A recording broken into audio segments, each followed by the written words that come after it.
चल दोस्तों, आज की इस वीडियो में हम लोग क्लास 10 के इतिहास के तीसरे चैप्टर जिसका नाम है हिंद चीन में राष्ट्रवादी आंदोलन, इस चैप्टर का हम लोग पार्ट 2 को देखने वाले हैं। इसके पिछले वाले पार्ट में हम लोग पढ़ लेते जिनेवा समझौता से कैसे वियतनाम दो भागों में बंट गया था। यहाँ तक हम लोग बात समझ चुके थे। अब आगे वाला बात देखिए। आगे हम लोग जानना है कि लाओस में कैसे गृहयुद्ध हुआ, कंबोडिया में कौन सी संकटें आई, और साथ में आपको जानना है कि वियतनाम का एकीकरण कैसे हुआ। उसके बाद आपको जानना है कि वियतनाम का एकीकरण कैसे हुआ, वियतनाम में गृहयुद्ध कैसे हुआ, ये सारी बातें आपको जानना है। और यहाँ से भी हम लोग बहुत सारे क्वेश्चन सॉल्व करना सीखेंगे। हालांकि इसका जो मेन पार्ट था वो मैं पिछले वाले पार्ट में ही समझा चुका हूं, मेन जो बेसिक बातें हैं, ठीक है ना। हम लोग पढ़ रहे थे हिंद चीन। देखो हिंद चीन आपको समझा दिया गया कि लाओस, कंबोडिया और वियतनाम के तीनों के सम्मिलित क्षेत्र को हम लोग क्या कहते हैं, हिंद चीन कहते हैं। अभी तो हम लोग देख लेते कि वियतनाम 1945 में स्वतंत्र हो गया और जिनेवा समझौता 1954 में हुआ था। उसके 1954 के बाद वो दो भागों में बट गया वियतनाम, उत्तरी वियतनाम और दक्षिणी वियतनाम दो भागों में बट गया। अब हम लोग देखेंगे यहाँ पर लाओस में गृहयुद्ध कैसे हुआ और लाओस कैसे स्वतंत्र हुआ, फिर कंबोडिया में गृहयुद्ध कैसे हुआ, ये स्वतंत्र कैसे हुआ, अब फिर हम लोग देखेंगे वियतनाम का एकीकरण देखेंगे, ठीक है। देखो लाओस में गृहयुद्ध, पहले गृहयुद्ध समझो। गृहयुद्ध का मतलब क्या होता है, अपने घर का लोग आपस में लड़े, मतलब घर की भेदी लंका ढाई नाम सुने हैं ना, घर का लोग ही लंका को बर्बाद किया था, ठीक है ना। जैसे सुपनेखा थी, तो हम लोग वहां नहीं बात करेंगे। यहाँ पर देखिए गृहयुद्ध का मतलब होता है घर के लोग आपस में लड़ाई करें, एक ही देश के लोग जब आपस में लड़ेंगे तो वो गृहयुद्ध कहलाता है। वैसे ही लाओस में जो लोग तो अपने आप लड़ रहे थे, यहाँ पर 3 गो भाई था जो अपने आप लड़ रहा था। वो किसके लिए, तो शासन के लिए लड़ रहा था। लोग मैं आगे बता रहा हूँ। देखो सबसे पहली बात है कि जो लाओस था इसकी राजनीतिक जो सीमा है वो राजनीतिक सीमा पूरब में उत्तरी वियतनाम को छूती है। किसको छूती है, उत्तरी वियतनाम को। 1954 में क्या हुआ कि उत्तरी लाओस के 2 क्षेत्र जिसका नाम था फुनसाली और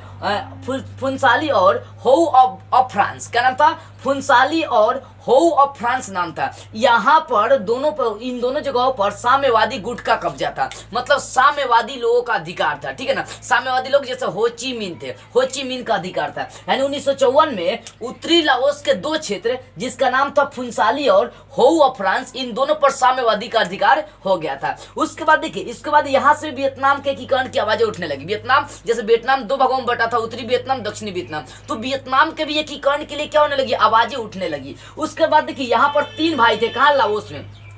तीनों भाइयों ने क्या किया कि लाओस में अपना अधिकार जमाना चाहे। इसके लिए देखो 3 भाई कौन कौन थे, नाम सुनेगा। सुवन फुमा, कौन था, सुवन फुमा, और फिर था सुफन बोंग जिसको पाठेत लाओ के भी नाम से जाना जाता है, और तीसरा था फूमी नौसवान, कौन था, फूमी नौसवान। इन तीनों ने क्या किया, लाओस पर अपना अधिकार बनाने की कई बार कोशिश करी। कहने का मतलब जब सुवन फुमा का अधिकार हो गया तो पाठेत लाओ ने विरोध किया, और जब पाठेत लाओ का लाओस पर अधिकार हो गया तो फूसी नौसवान ने विरोध किया। तीनों भाई आपस में लड़ रहे थे, किस लिए, बस अधिकार जमाने के लिए लाओस में लड़ रहे थे। तो यही तो गृहयुद्ध होता है, अपने में लड़ना, अपने में लड़ के कट के मर जाइए, ये गृहयुद्ध कहलाता है। तो 3 भाई थे, इसका नाम था सुवन फुमा और सुफन बोंग जिसको पाठेत लाओ के नाम से जानते हैं, और सूफी नौसवान। ये तीनों अधिकार जमाना चाहते थे, किस चीज पर, लाओस पर अपना अधिकार जमाना चाहते थे। उसके बाद देखिए 25 दिसंबर 1955 को लाओस में क्या हुआ, चुनाव हुआ, और उस चुनाव के तहत पहले जो भाई जिसका नाम था सुवन फुमा, इनके नेतृत्व में सरकार बना दी गई। अब देखो 25 दिसंबर 1955 में सुवन फुमा को चुनाव के द्वारा अमेरिका ने क्या कर दिया, उनकी सरकार बना दिया। किनकी, सुवन फुमा की सरकार बना दी। और भाई जब सुवन फुमा की सरकार बन गई तो इस सरकार का विरोध उसका दूसरा भाई जिसका नाम था पाठेत लाओ, यानी इसको सुफन बोंग भी हम लोग कहते हैं, ठीक है ना। तो जब 25 दिसंबर 1955 को लाओस में चुनाव हुआ, अमेरिका के द्वारा चुनाव कराया गया और सुफन फुमा के नेतृत्व में राष्ट्रीय सरकार का गठन किया गया, तब इसका पाठेत लाओ ने विरोध किया कि नहीं, इस सरकार को मैं नहीं मानता हूं। तो तीनों भाई आपस में लड़ रहे थे। जब पहले का सरकार बन रहा था दूसरा का विरोध कर रहा था, जब दोनों का सरकार बन रहा था तो तीसरा का विरोध कर रहा था। कहीं ना कहीं आपस में लड़ने के यहाँ पर काम चल रही थी, ठीक है ना। तो आगे देखिए पाठेत लाओ ने क्या किया, गुरिल्ला युद्ध स्टार्ट कर दिया। गुरिल्ला युद्ध इसके पिछले वाले पार्ट में मैं बताया था आपको। गुरिल्ला युद्ध का मतलब क्या होता है, गोरिल्ला के जैसा युद्ध करना, मार के जंगलों में छिप जाना। ये गुरिल्ला युद्ध में सैनिक कहाँ रहते हैं, जंगल में ही रहते हैं। तो पाठेत लाओ ने क्या किया, गुरिल्ला युद्ध स्टार्ट कर दिया, और 1997 में दोनों में समझौता हो गया। दोनों भाइयों के बीच क्या होगा, समझौता हो गया कि दोनों आदमी मिलजुल कर हम लोग क्या करते हैं, लाओस में अपना शासन चलाते हैं। लेकिन अमेरिका के कारण ये समझौता टूट गया, फिर गुरिल्ला युद्ध हो गया। देखो अमेरिका एक ऐसा देश है ना जो ससुरी अपने लाभ के लिए 2 देशों को आपस में लड़ाते रहा है। आगे देखिए कितना बम बरसाया वियतनाम पर, लाओस पर, कंबोडिया पर, बहुत ज्यादा बम गिराने का काम यही किया है, सबसे खतरनाक बम गिराने का काम अमेरिका किया है। किस लिए? बस अपने लाभ के लिए काम किया हो, अपने लाभ के लिए वो बम गिराने का काम किया है। देखो तो पाठेतलाओं ने क्या स्टार्ट कर दिया भाई, जब सुवन फुमा जब जो उसका पहला भाई था उसका सरकार बन गया तो दोनों क्या किया, गुरिल्ला युद्ध स्टार्ट कर दिया। लेकिन आगे चलकर 1957 में दोनों के बीच समझौता हो गया। दोनों के बीच समझौता जब हो गया ना तो अमेरिका ने क्या किया, अपने वजह से उसको उस समझौते को तुड़वा दिया। जो अपने वजह से समझौता टूट गई तो वहां पर फिर युद्ध स्टार्ट हो गया जिसका नाम था गुरिल्ला युद्ध। अब तीसरा भाई, जब दो भाई आपस में यहाँ पर लड़ रहा था तो तीसरा भाई जिसका नाम था फुमीनोसवान, इसने क्या किया, तख्ता पलट करके अपना सरकार बना लिया। मतलब दोनों भाई आपस में लड़ रहा, तीसरा का आया कब्जा कर लिया, सरकार अपना वहां पर बना लिया। यानी तीन भाई ऐसे थे ना, ये तीनों भाई आपस में लड़ रहे थे। जब पहले की सरकार बन रही तो दूसरा का उसका विरोध कर रहा था। जब दोनों में गृह युद्ध चल रहा था तीसरा का भाई आता है वो अपना कब्जा बना लेता है। यानी देखी जाए तो तीसरा भाई फुमीनोसवान तख्ता पलट सरकार वो अपनी बना लेता है। अब फिर 3 माह के बाद इसकी भी सरकार क्या होती है, छीन जाती है। यानी इसका भी तख्ता पलट होता है और कैप्टन कांगली के नेतृत्व में सरकार फिर बनती है। यानी तीनों भाई आपस में लड़ रहा था, तीसरा का भाई जब कब्जा कर लिया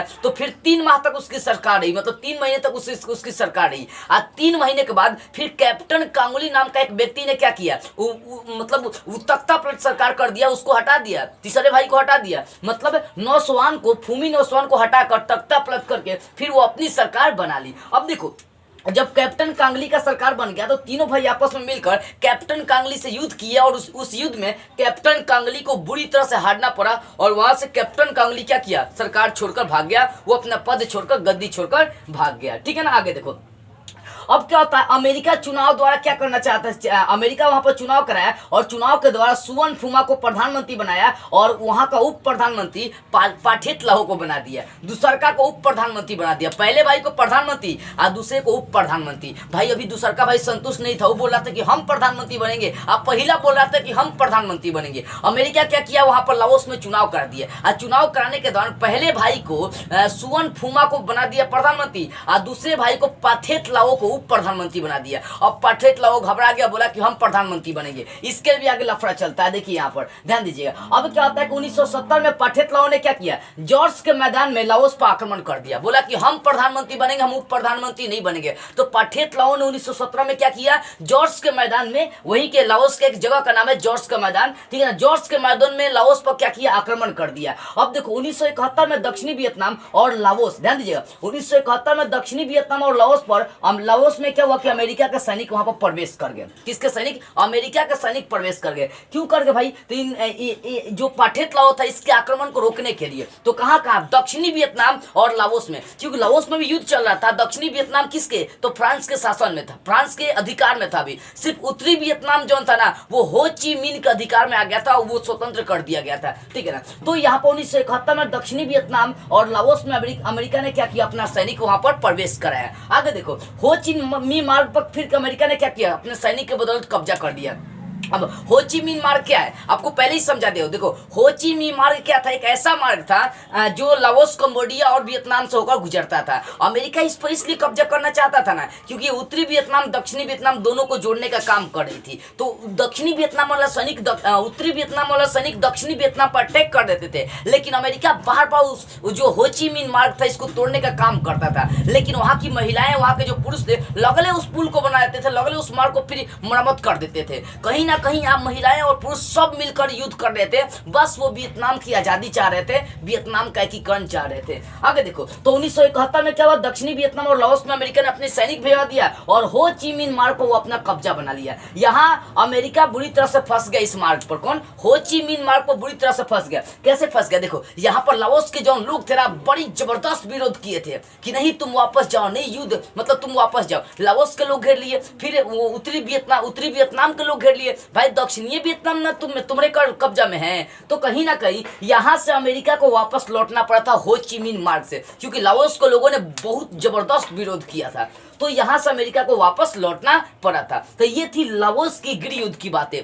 कि यहाँ पर तीन भाई थे, तीनों भाई पहला जब शासन जमा लिया तो दूसरा का उसका विरोध किया, जब दूसरा का वहां पर अटैक किया तो दोनों के बीच समझौता आता है, लेकिन अमेरिका क्या करता है, समझौता तोड़ देता है। अब देखो, अब जब इन दोनों के बीच फिर गुरिल्ला युद्ध चल रही थी दोनों भाइयों के बीच, तो तीसरा भाई आता है, तीसरा भाई नौजवान आता है और अपना तख्ता प्लस सरकार बना लेता है। फिर तख्ता प्लस सरकार जब होती है तो यहाँ पर 3 महीने बाद तीसरा भाई का भी सरकार हटा दिया जाता है और वहां पर आता है फिर तख्ता प्लस एक और सरकार आती है, इसका नाम है कैप्टन गांगुली। अब तीनों भाई मिलकर इसका विरोध करते हैं और अमेरिका चुनाव करके क्या करता है कि पहले भाई को प्रधानमंत्री या दूसरे भाई को उप प्रधानमंत्री बना देता है। दूसरा भाई पाठेत लाओ इससे संतुष्ट नहीं रहता, बोलता है कि हम प्रधानमंत्री बनेंगे। इसी कारण से 1917 में पाठेत लाओ ने जॉर्ज के मैदान में लाओस पर आक्रमण कर दिया। लाओस पर आक्रमण कर दिया तब 1971 में अमेरिका ने अपने सैनिक को घुसा दिया, दक्षिणी वियतनाम में लाओस में घुसा दिया और हो ची मिन मार्ग पर कब्जा कर दिया। लेकिन हो ची मिन मार्ग पर जब कब्जा किया तो लाओस के लोगों ने बड़ी जबरदस्त विरोध किया, जिसके कारण से अमेरिका को वहां से वापस लौटना पड़ा था। ठीक है ना, तो ये बातें रही लाओस में गृह युद्ध की। अब आगे देखते हैं कंबोडियाई संकट को हम लोग समझते हैं। देखो इस बात को ध्यान से समझते चलिएगा, बड़ी इंपॉर्टेंट बातें ये सब चीजें। देखो हम लोग समझते हैं कंबोडियाई संकट क्या है। देखो कंबोडियाई संकट क्या है इसको समझते हैं। देखो 1954 में कंबोडिया, कभी तो लाओस में गृह युद्ध आप समझ गए, ठीक है ना। अब देखो 1954 में कंबोडिया को स्वतंत्र राज्य की मान्यता दे दी गई थी, घोषित कर दी गई थी और यहाँ पर संविधान के आधार पर राजा का तंत्र बनाया गया था, राजा का शासन बनाया गया था कि जब चाहेगा जनता राजा को हटा सकता है। जैसे हम लोग का इंडिया में संविधान लागू है, संविधान के अनुसार ही सब काम करी जाती है। तो 1954 में स्वतंत्र राज्य किसको घोषित कर दिया गया, कंबोडिया को घोषित कर दिया गया था और यहाँ पर संविधान के आधार पर राजतंत्र बनाया गया था, जिसका शासक था कौन, नरोत्तम सिन्हानुक। कौन था, नरोत्तम सिन्हानुक। अब आपके किताब में क्वेश्चन किया है, किताब में क्वेश्चन ये किया है ना कि नरोत्तम सिन्हानुक कहाँ के शासक थे, कंबोडिया के शासक थे, ठीक है ना। तो वहां का शासक कौन बने, नरोत्तम सिन्हानुक। अब देखो यहाँ अमेरिका अपना प्रभाव बनाना चाहता था, कहां पर, कंबोडिया में अपना वो प्रभाव जमाना चाहता था, लेकिन यहाँ का नरोत्तम सिन्हानुक क्या करते हैं, साफ इनकार कर देते हैं। कहते हैं कि मैं तुम्हारे साथ किसी तरह का दोस्ती यारी नहीं रखूंगा, बशर्ते एक दोस्ती था, राजनीतिक प्रभुत्व, मतलब सामान उमान लेना देना, बम खरीदना उतना, तो अमेरिका से ये सपोर्ट लेते थे। किनका नाम था, ये नरोत्तम सिन्हानुक। अमेरिका यहाँ अपना क्या करना चाहता था, प्रभाव बनाना चाहता था, लेकिन नरोत्तम सिन्हानुक क्या करते हैं, इससे इनकार कर देते हैं।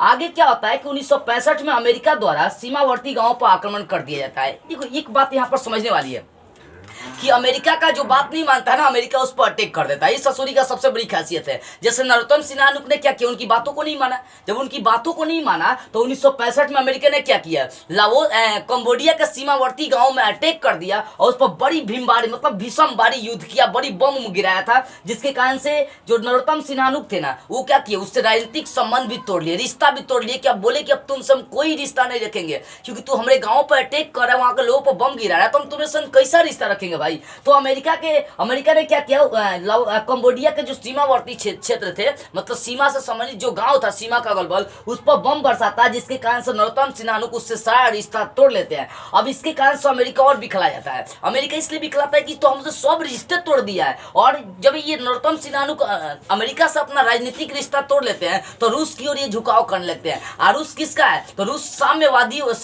कम्युनिस्टों का गुट है। ये नहीं चाहते थे, अमेरिका नहीं चाहता था कि ये जाकर रूस से मिल जाए। तो कहीं ना कहीं 1969 ईस्वी में अमेरिका ने क्या किया, अमेरिका ने कंबोडिया में जहर की वर्षा करी और 40 एकड़ जो जमीन था ना, जहां रबी का फसल बोया गया था, सब नष्ट कर दिया। यानी देखिए जब 1969 में अमेरिका ने क्या किया, कंबोडिया पर भीषण बम बरसाया था, और इतना ना खतरनाक ये बम था, कहा ही नहीं जा सकता है। मतलब 40 एकड़ भूमि मायने रखता है। 40 एकड़ भूमि वाले रबी फसल को पूरी तरह से बर्बाद कर दिया। कौन, अमेरिका का जो बात नहीं मानता, अमेरिका उसके संग यही करता है। सबसे घटिया सरकार अमेरिका को कहा जा सकता है। अपने लाभ के लिए ससुर ये काम करते रहता है हमेशा, ठीक है ना। अब देखो इतनी बात आपको समझ में आ गई कि अमेरिका यहाँ पर जैसे ही कंबोडिया में शासक किसका बन गया, नरोत्तम सिन्हानुक का बना, तो अमेरिका चाहता है अपना यहाँ पर अपना प्रभाव बनाए, लेकिन नरोत्तम सिन्हा ने साफ इनकार कर दिया, जिसके कारण से वो यहाँ के लोगों पर खूब विवाद कर रहा है, खूब बम चला रहा है, यहाँ के फसलों को खूब बर्बाद करने के चक्कर में लग गया था। आगे क्या होता है, जब 40 एकड़ भूमि का रबी फसल बर्बाद हो जाता है तो नरोत्तम सिन्हानुक क्या करते हैं, मुआवजे की मांग करते हैं और रूस से दोस्ती करते हैं। अमेरिका से बोलते हैं कि जितना हमारा फसल बर्बाद हुआ है सब तुमको देना पड़ेगा। और उसके बाद वो आगे चलकर किससे दोस्ती कर लेते हैं, रूस से अपना दोस्ती कर लेते हैं। कौन, नरोत्तम सिन्हानुक जो कंबोडिया के शासक थे, ये आगे चलकर किससे दोस्ती कर लेते हैं, ये दोस्ती कर लेते हैं किससे, ध्यान दीजिए, ये दोस्ती किससे करते हैं? ये दोस्ती कर लेते हैं रूस से। अब आगे देखिए, अब आरोप लगा दिया गया। देखो ये आरोप अमेरिका देख रहा था कि भाई ये रूस से मिल गया, ये मिलने देना चाहता नहीं था, इसी कारण से अब अमेरिका लग गया कि नरोत्तम सिन्हा को हटा दे।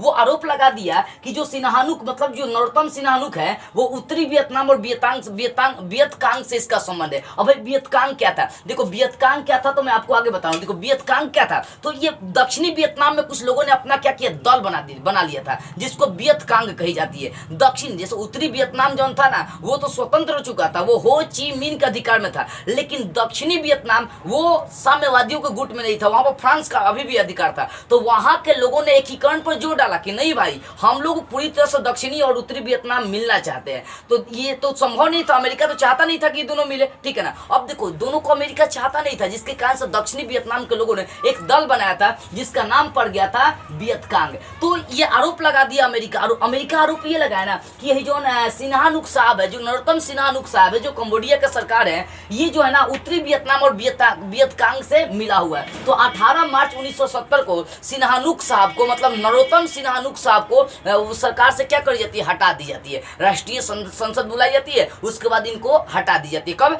18 मार्च 1970 ईस्वी को नरोत्तम सिन्हा जी को हटा दी जाती है। अब उसके बाद देखिएगा जब नरोत्तम सिन्हा जी को हटा दी जाती है तो वहाँ जनरल ध्यान दीजिएगा, जनरल लोन नोल मतलब इसके नेतृत्व में मतलब लोन नोल के नेतृत्व में क्या होती है, सरकार बनती है। कुछ नाम है, चीनी नाम है, थोड़ा सा बढ़िया समझना होगा। मतलब जब सिन्हानुक साहब को हटा दी जाती है तब वहां सरकार किसके नेतृत्व में बनती है, लोन नोल के नेतृत्व में सरकार बनती है, और उस सरकार को अमेरिका का समर्थन प्राप्त रहता है, अमेरिका पूरा सपोर्ट उसको किया रहता है। तो इस क्रांति इससे क्या होता है कि सिन्हानुक साहब जो नरोत्तम सिन्हानुक साहब था जिनको हटा दिया गया, वो क्रांति कर देते, घबरा जाते, कहते हैं कि मैं इस सरकार को नहीं मानता हूँ। और अप्रैल 1970 को सिन्हानुक द्वारा क्या किया गया, युद्ध कर दिया गया, जिसमें अमेरिका पूरी तरह से हस्तक्षेप किया। अमेरिका ने क्या किया, विरोध किया, बोला कि तुम अटैक कर रहे हो, और अमेरिका मतलब पूरी तरह से साथ देने का काम किया था। वहां पर नरोत्तम सिन्हा के द्वारा जो युद्ध की घोषणा करी गई थी उसका पूरा विरोध कौन किया था, तो अमेरिका किया था। अमेरिका मतलब हस्तक्षेप दिया था, हर तरह के युद्धों में अमेरिका हस्तक्षेप करता है। यानी नरोत्तम साहब जो नरोत्तम सिन्हानुक साहब थे, ठीक है ना, वो कहाँ के शासक थे, तो वो कंबोडिया के शासक थे, वो अमेरिका के द्वारा हटा दिया गया था। मतलब यहाँ के मतलब कंबोडिया अमेरिका ने क्या किया, हस्तक्षेप डालकर उनको हटाने का काम किया था।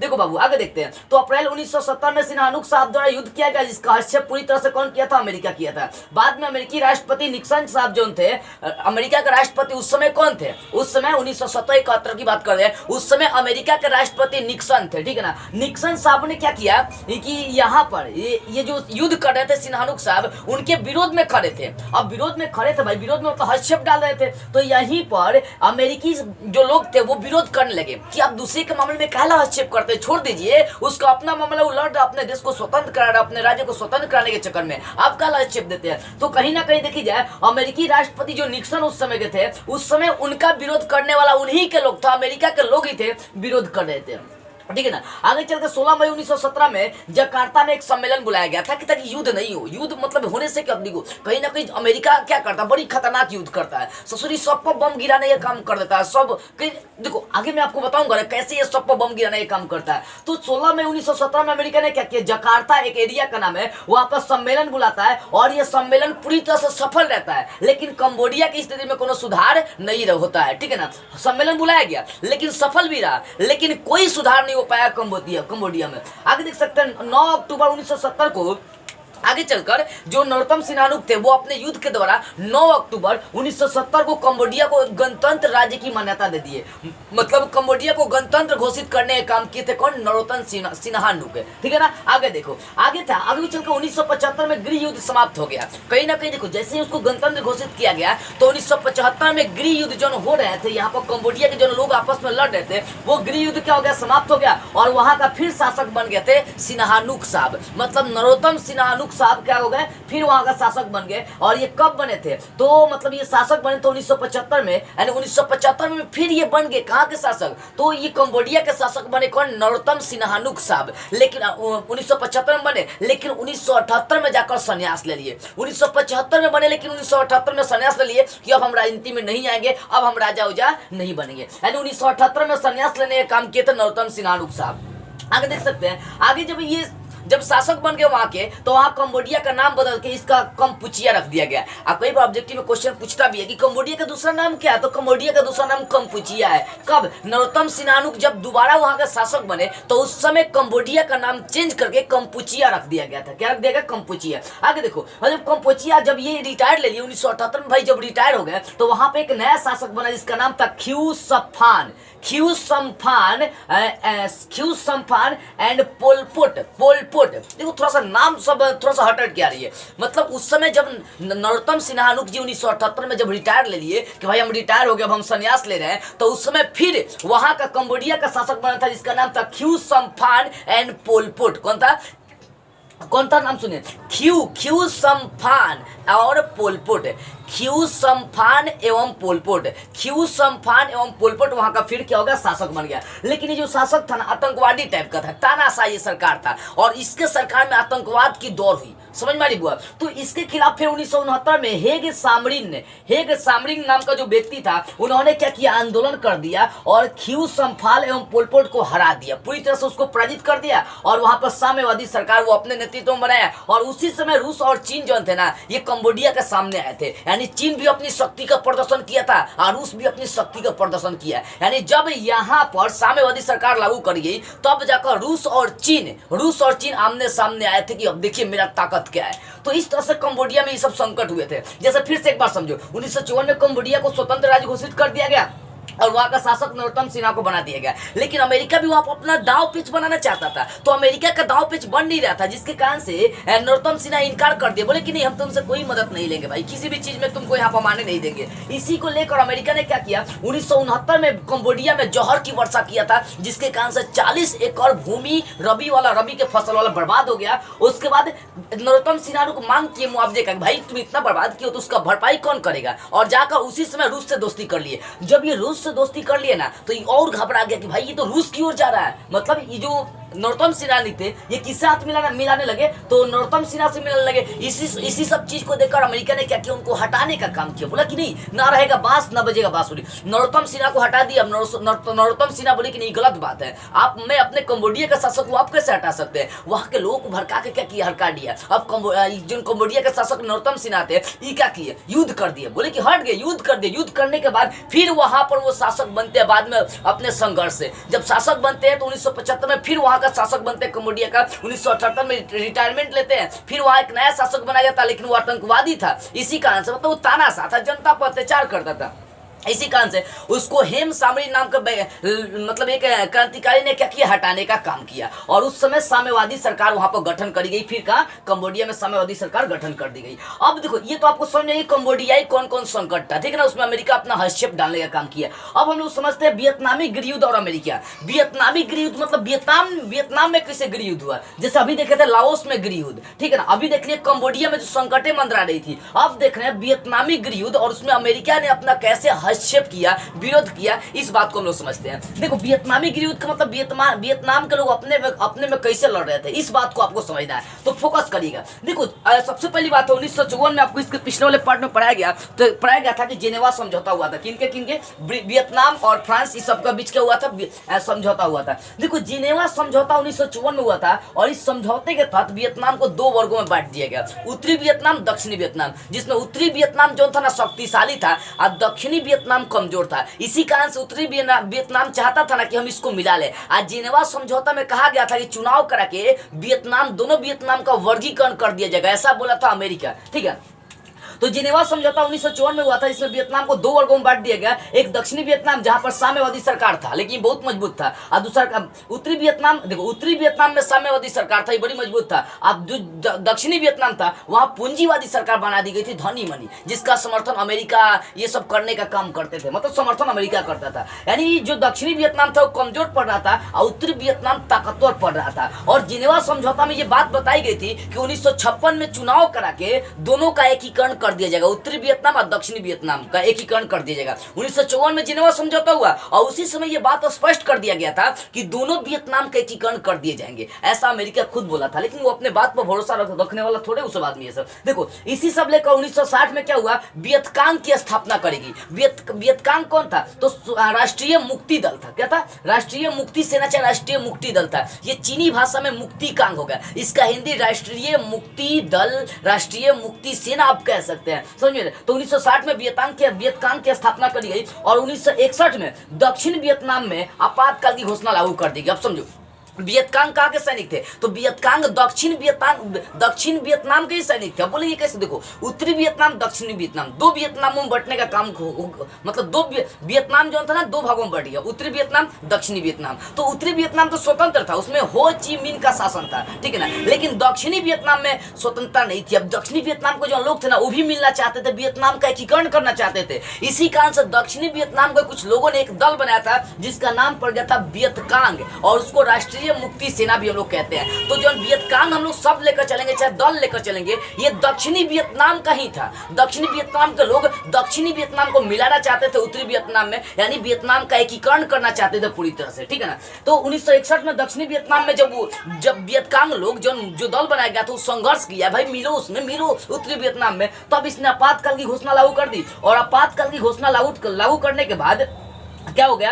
अब उसमें गृह युद्ध स्टार्ट हो गया, अपने में लड़ना लोग स्टार्ट कर दिया। यानी वहीं का लोग मुक्ति कांग जो दल बनाया गया था उससे लड़ने लगा, लोग आपस में लड़ने लगा, यानी वहां पर क्या स्टार्ट होगा, गृह युद्ध स्टार्ट हो गया। फिर 1961 में अमेरिका जो था ना, शांति को खतरा पत्र जारी किया, शांति को खतरा ये पत्र जारी किया और बोल दिया कि सबका मेन दोषी है, तो हो ची मिन है, उत्तरी वियतनाम है। उत्तरी वियतनाम को अमेरिका दोषी ठहरा दिया। एक पत्र जारी किया था, कब, 1961 में वो पत्र जारी किया अमेरिका, जिसका नाम था शांति को खतरा। क्या था, शांति को खतरा। और इसके तहत बोला कि सब लफड़ा का गृह युद्ध का जिम्मेदार हो ची मिन है। हो ची मिन कहा के उत्तरी वियतनाम के शासक थे। तो अमेरिका ने पूरी तरह से किसको जिम्मेदार ठहराया था, तो हो ची मिन को पूरी तरह से जिम्मेदार ठहराया कि वियतनाम में जो भी गृह युद्ध चल रहा है उसके पीछे का रीजन कौन है, हो ची मिन है। यानी पूरी तरह से दोष डालने का काम किस पर कर दिया, तो हो ची मिन पर कर दिया। अब आगे देखो 1962 में अमेरिका क्या करता है, लाओस और ये कंबोडिया में लेकर जो वियतनाम का क्षेत्र था जहां पर गृह युद्ध चल रहा था, वियतनाम की बात करते हैं, तो यहां पर 4000 सैनिक भेज दिया। कौन,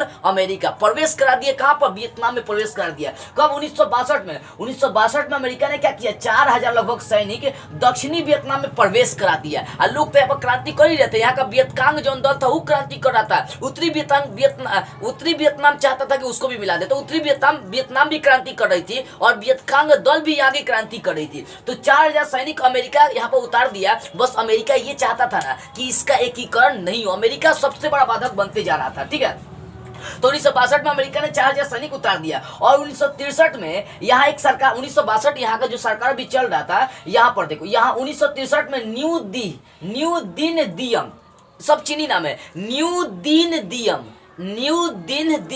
ये जो सरकार था ना, ये तानाशाह सरकार था, ठीक है ना। वियतकांग ने क्या किया, इसको मार दिया, ले ससुरी कहीं का, उसको हत्या ही कर दिया। यानी 1963 में यहाँ का वियतनाम में जो शासक था वो तानाशाह सरकार था, जिसका नाम था न्यू दिन दियम। ये तानाशाह सरकार था। वियतकांग जो दल था दक्षिणी वियतनाम में, वहां पर उसको क्या किया, मारने का काम कर दिया, मार दिया लोग। और देखो 5 अगस्त 1964 को इसी सब चीज को लेकर अमेरिका ने क्या किया, उत्तरी वियतनाम पर आक्रमण कर दिया। बोल रहा है कि तू ही यहाँ के सरकार को मारा है। कौन था, न्यू दिन दियम को जब वियतकांग दल मार दिया तो इसका दोषी किसको, हो ची मिन को ठहरा रहा है कि तोरे चलते ही इसको मारा गया। तो अमेरिका ने क्या किया, वहां पर अटैक कर दिया। कब, 5 अगस्त 1964 को अमेरिका ने क्या किया, उत्तरी वियतनाम पर आक्रमण कर दिया, जिसमें रूस और चीन ने क्या किया, धमकी दिया अमेरिका को कि अमेरिका ये काम अच्छा नहीं है। रूस और चीन किसके साथ थे, तो भाई वियतनाम के साथ थे, वियतनाम के समक्ष में थे, वियतनाम के खड़े थे। तो रूस और चीन धमकी दिया अमेरिका को, लेकिन अमेरिका सुना नहीं, पागल था वो, बढ़ते चला गया। बोले जोन होगा तो हम देख लेंगे, अमेरिका यही है, ठीक है ना। तो अमेरिका को धमकी दिया गया रूस और चीन के द्वारा। आप देखो अमेरिका माना नहीं, वो हथियार बम सब गिराते चला गया। देखो अमेरिका क्या करता है कि रासायनिक हथियार जिसका नापाम बम था, नापाम बम क्या है, देखो नापाम बम एक ऑर्गेनिक कंपाउंड होता है जिसको कार्बनिक यौगिक कहते हैं। ये गैसोलीन का मिश्रण होता है जो त्वचा से चिपक जाएगा और जलते रहेगा, मतलब आपके शरीर को पूरी तरह से बर्बाद करने का काम करता है। ज्यादातर ये जो नापाम बम था ना, ये आप देखो रासायनिक हथियार में आता है नापाम बम, ये ऑर्गेनिक कंपाउंड होता है, मतलब कार्बनिक यौगिक यौगिक है जो क्या करता है, गैसोलीन का एक मिश्रण होता है जो शरीर त्वचा से चिपक कर जलने का काम करता है। सबसे ज्यादा नापाम बम कहाँ गिराया गया था, तो वियतनाम एरिया में सबसे ज्यादा नापाम बम गिराया गया था, ठीक है ना। यानी अमेरिका ने क्या किया, बहुत तरह का बम बरसाने का काम किया था। कहां पर, वियतनाम में पूरी तरह से बम बरसाया, वहां के लोगों को खूब कचारा था। सुनी इतना बम गिराता था, ऐसा बम कहां नहीं जा सकता है। यानी अमेरिका ने क्या किया, रासायनिक हथियार की बात करते हैं तो उसमें नापाम बम, एजेंट ऑरेंज, फास्फोरस बम, फास्फोरस से संबंधित जो बम था सब गिराया था, खूब बहुत ज्यादा बम गिराया था। अब इसमें नापाम बम आपके एग्जाम में पूछता है, नापाम बम रासायनिक हथियार नापाम बम के बारे में टिप्पणी लिखे, तो लिखिएगा रासायनिक हथियार नापाम बम एक ऑर्गेनिक कंपाउंड है या कार्बनिक यौगिक है जो गैसोलीन का मिश्रण होता है। किसका, गैसोलीन का मिश्रण होता है। ये शरीर की त्वचा से चिपक जाएगा और जलने लगता है। इसका सबसे ज्यादा यूज वियतनाम में किया गया था। वियतनाम को अमेरिका बहुत ज्यादा गिराया गया था। और दूसरा इसमें एजेंट ऑरेंज, ये भी पूछता है एजेंट ऑरेंज क्या है। देखो बुआ, एजेंट ऑरेंज एक जहर था जो पेड़ों की पत्तियां पेड़ों पर छिड़का जाता है, समझे। एक ऐसा जहर है जो पेड़ों की पत्तियों को सुखा देता है और पेड़ को हमेशा के लिए खत्म कर देता है। अमेरिका जंगल, खेत और जनसंख्या को कम करने के लिए इसका बहुत ज्यादा मात्रा में यूज किया था। तो पूछेगा आपसे कि एजेंट ऑरेंज क्या है, बस एक लाइन में लिखिएगा, एजेंट ऑरेंज एक जहर है जो पेड़ों की पत्तियों को झुलसा देता है और पेड़ को खत्म कर देता है। अमेरिका वियतनाम में जंगल को, खेत को और आबादी को खत्म करने के लिए इसका प्रयोग किया था। अब वही पूछेगा नापाम बम क्या है, तो लिखिएगा नापाम बम एक ऑर्गेनिक कंपाउंड है, मतलब कार्बनिक यौगिक है। क्या है, कार्बनिक यौगिक है जो गैसोलीन का मिश्रण होता है जो त्वचा से चिपक कर जलने लगती है। बहुत ज्यादा मात्रा में वियतनाम में इसको बरसाने का काम किया गया था। यानी अमेरिका रासायनिक हथियार में नापाम बम, एजेंट ऑरेंज, फास्फोरस बम, इस सब का यूज करने का काम किया, बहुत ज्यादा मात्रा में गिराया था। तो एक चीज आपको समझ में आ गई कि नापाम बम क्या, रासायनिक हथियार नापाम बम आपको समझ में आ गई, एजेंट ऑरेंज भी आपको समझ में, फास्फोरस बम तो सिंपली है, ठीक है ना, वो आपके एग्जाम में नहीं पूछता। अब देखो, जब ये बहुत ज्यादा मात्रा में बम सब गिराते जा रहा था तो 1917 में उत्तरी वियतनाम और वियतकांग पर भी ये ज्यादा आक्रमण कर दिया। बोल रहा है कि उत्तरी वियतनाम तो आक्रमण किया ही था, साथ में दक्षिणी वियतनाम में जो दल बना था इसका नाम था राष्ट्रीय मुक्ति सेना या राष्ट्रीय मुक्ति दल, जिसको चीनी भाषा में हम लोग वियतकांग कहते हैं, इस पर भी अटैक कर दिया अमेरिका। अब बहुत ज्यादा यहाँ पर बम बरसाया था, बहुत ज्यादा मात्रा में बम बरसाया था। जितना जापान में हिरोशिमा में बम गिराया गया था ना, उससे कई लाख गुना बम गिराया था। बहुत ज्यादा मात्रा में अमेरिका यहाँ पर बम गिराया था। अब सोचिए यहाँ का दशा क्या हुआ होगा, समझ में आ रही ना, बहुत दशा खराब हो गया होगा।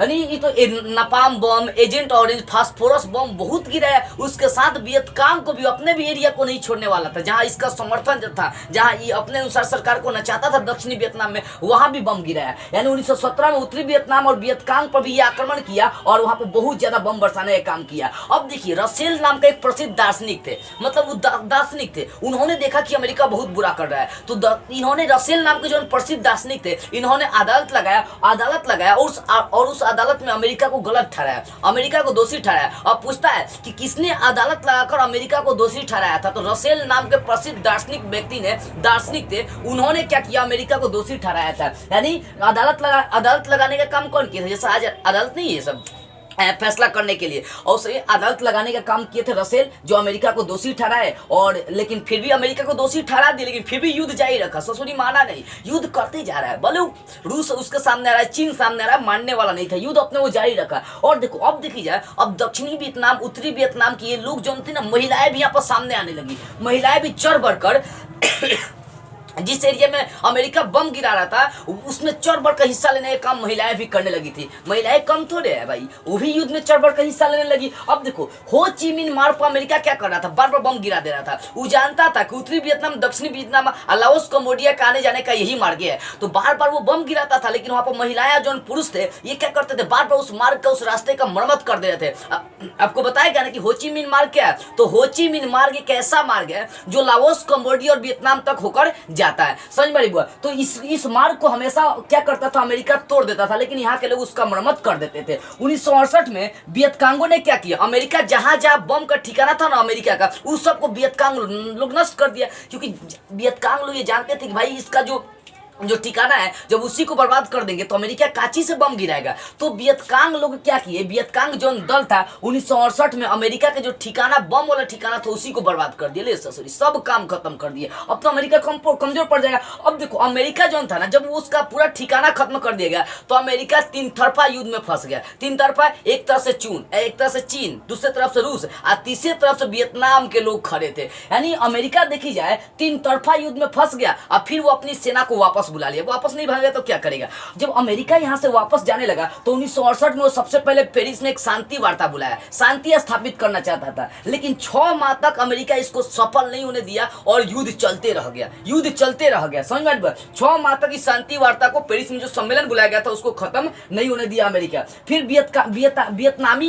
वियतनामी लोग थे, चाहे वियतकांग जो दल था, उसका एक ही मांग था कि अमेरिका बमबारी पर रोक लगा दे और अपनी सेना को वापस ले ले, लेकिन अमेरिका मानने वाला नहीं था। युद्ध जारी रखा था, समझ में रे बुआ। तो युद्ध वो जारी रखा और बोला क्या अमेरिका कि मैं अपनी सेना को वहीं रखूंगा, जिसको जो उखाड़ना उखाड़ ले। इतना मतलब वो अपने आप का पावर दिखाता है, समझ में आ रही है जनसंख्या में बहुत छोटा, लेकिन इंडिया की तुलना करता है। इंडिया का जनसंख्या अगर देखेंगे ना 140 करोड़ अब की जनगणना के अनुसार पहुंच जाएगा। समझ में आ रही है, सबसे शक्तिशाली देश हम लोग इंडिया को बना सकते हैं। इसलिए हम लोग जितना इकोनॉमी में आगे बढ़ेंगे ना, जितना टेक्नोलॉजी में आगे बढ़ेंगे ना, उतना ज्यादा शक्तिशाली हम लोग का इंडिया बनता जाएगा। समझ में आ रही है। देखो बाबू आगे देखो, तो वियतनामी का मांग यही था कि बमबारी पर अमेरिका रोक लगा दे और सेना वापस ले ले, हम लोग कुछ नहीं करेंगे, कोई युद्ध नहीं करेंगे। अब देखो वियतकांग, तब उसी समय वियतकांग सरकार की गठन करी गई कब, 7 जून 1969 को, और इस सरकार को मान्यता रूस और चीन ने दे दिया। बोले कि हाँ ये सरकार है, मतलब स्वतंत्र घोषित कर देगा किसको, वियतनाम को। तो इस तरह से अगर देखी जाए, इस तरह से अगर इस नजरिए से अगर हम लोग देखते हैं तो यहाँ जो सरकार थी, यहाँ के जो वियतकांग जो दल था उसने क्या किया, आजादी के लिए बड़ी संघर्ष करी और जब बाद में जाकर 7 जून 1969 को एक सरकार का गठन किया जिसको रूस और चीन ने मान्यता देने का काम किया। यानी यहाँ पर भी अपने में दक्षिणी वियतनाम के लोग, उत्तरी वियतनाम के लोग आपस में लड़ रहे थे, युद्ध कर रहे थे, क्या करने के लिए, एकीकरण करने के लिए। लेकिन सबसे बड़ा हस्तक्षेप कौन निभाया, मतलब विरोध कौन किया, अमेरिका करने का काम कर रहा था। ठीक है ना। तो इस तरह से आपको रासायनिक हथियार, नापाम बम समझ में आ गया, एजेंट ऑरेंज भी आपको समझ में आ गई होगी। तो ये आपका पार्ट 2 रहेगा। पार्ट 3 में मैं आपको बेसिक से सब क्लियर कर दूंगा, क्वेश्चन से सब पूरा क्लियर कर दूंगा। थोड़ा सा चैप्टर को समझाना बड़ी जरूरी होता है। अब देखो इसमें जो आप क्वेश्चन आंसर पढ़े जैसा उसको भी हम लोग देख लेते हैं, उसको भी समझ लेते हैं। एक बार समझते चलिए, क्वेश्चन आंसर सिर्फ मैं आपको समझा दे रहा हूँ। ठीक है, चलिए देखो बाबू, इसका ऑब्जेक्टिव क्वेश्चन मैं अगले वाले पार्ट में क्लियर कर दूंगा। इसमें जो आपको पढ़ना है, जो क्वेश्चन पूछा है वो क्वेश्चन देखो यहाँ पर अति लघु उत्तरीय प्रश्न सब क्लियर हो गया इसके पिछले वाले पार्ट में ही। अब लघु उत्तरीय में अगर देखते हैं तो एक क्वेश्चन यहाँ से बन जा रहा है। एक क्वेश्चन है कि रासायनिक हथियारों में एजेंट ऑरेंज का वर्णन करें। रासायनिक हथियार कौन था, नापाम बम, एजेंट ऑरेंज इसका भी वर्णन करना है। तो लिखना है रासायनिक हथियार में नापाम बम है। नापाम बम एक क्या था, ऑर्गेनिक कंपाउंड था जो त्वचा से चिपक कर जलने का काम करता था। इसका सबसे ज्यादा उपयोग वियतनाम में किया गया था। अब फिर एजेंट ऑरेंज आपको लिखना है। तो एजेंट ऑरेंज एक जहर था जो पेड़ों की पत्तियों को झुलसा देता था और पेड़ को हमेशा के लिए खत्म कर देता था। अमेरिका वियतनाम में इसका उपयोग जंगलों को नष्ट करने में, खेतों को नष्ट करने में और आबादी को कम करने में किया था। बस यही आपको बातें लिख देना है। और उसके अलावा अगर यहाँ पर और कोई क्वेश्चन हम लोग देखते हैं, यहाँ से और कोई क्वेश्चन आपका नहीं है। अगले वीडियो में जो भी बातें आएंगी वो सब मैं आपको बता दूंगा। तो इसमें से अगर देखी जाए तो आपकी किताब से एक ही क्वेश्चन था, ठीक है ना। लेकिन यार देखिए ये बड़ी जरूरी है, यहाँ से ऑब्जेक्टिव क्वेश्चन आपके लिए जानना बड़ी जरूरी होता है, ये सब पूछते रहता है। तो अगले पार्ट में मैं इसका क्वेश्चन आंसर जो भी बचा उसको क्लियर कर दूंगा, ऑब्जेक्टिव सब क्वेश्चन क्लियर कर दूंगा अगले पार्ट में, क्योंकि वीडियो थोड़ा सा लंबा होते जा रही है। तो बस आज के इस वीडियो में इतना ही। अगले वीडियो में हम लोग इसके अगले वाले पार्ट को लेकर फिर मिलेंगे।